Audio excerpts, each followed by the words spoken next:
Hi everybody, good to see you all again.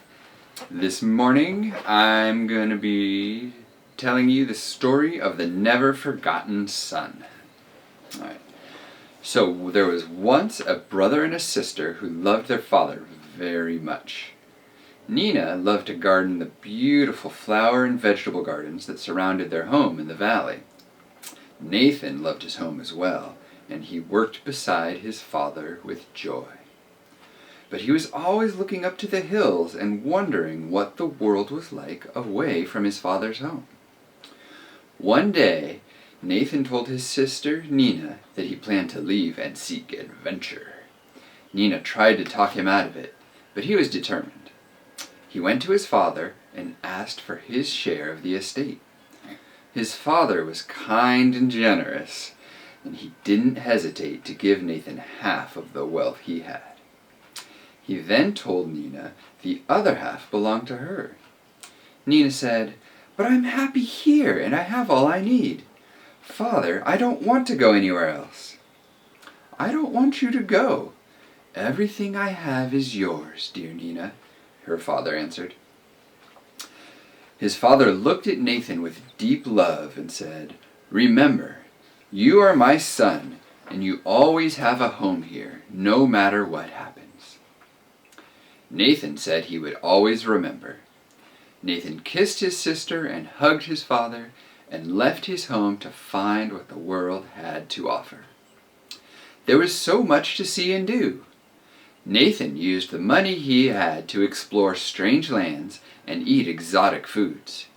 He made many friends who invited him to parties, and whenever he felt a little homesick, they would cheer him up and help him forget. Back at home, his father and sister would pray for Nathan, and they would talk about how much they missed him. Nina worked in the gardens and slowly got used to not having him around. But their father looked down the road every day, hoping to see Nathan coming home. Meanwhile, Nathan was having too much fun to give his father a thought. But gradually, his money began to run out, and friends began to leave him. There was a drought in the land, and he didn't have enough to eat. When he found a job taking care of pigs, he sadly discovered that the pigs ate better than he did. It had been so long, Nathan had trouble remembering his father's face or the sound of his voice. But as he sat among the pigs and thought of all the adventures he had, nothing seemed more important than going home. Nathan wanted to go home. He wanted to see his father and sister again, but he felt ashamed and was sure his father had forgotten him. Then he had a thought. I could just go back and be a hired hand. I won't ask to be treated like his son. That might work. It was a long and difficult journey, but Nathan finally reached the road leading to his father's estate. Nathan was rehearsing what he planned to say to his father when he saw the house and saw someone running down the road to him. He was swept up in a loving embrace, and his father cried, my son, you have come back to me. Every day I have waited for you, and you have come." Nathan tried to say what he had rehearsed. "I wasted all your money, Father. I am not fit to be your son. Just let me work as a hired hand, and that's all I will ever ask of you." But his father was too busy calling for the servants and giving instructions for a celebration, and wouldn't listen.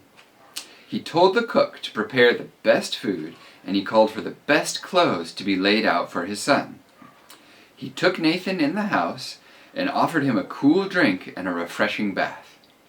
He looked Nathan over and said, "It was as if you were dead, and now you are alive again."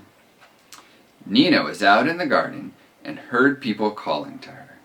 She came into the house to find everyone running about, smiling and laughing. There was to be a feast, but she couldn't figure out why.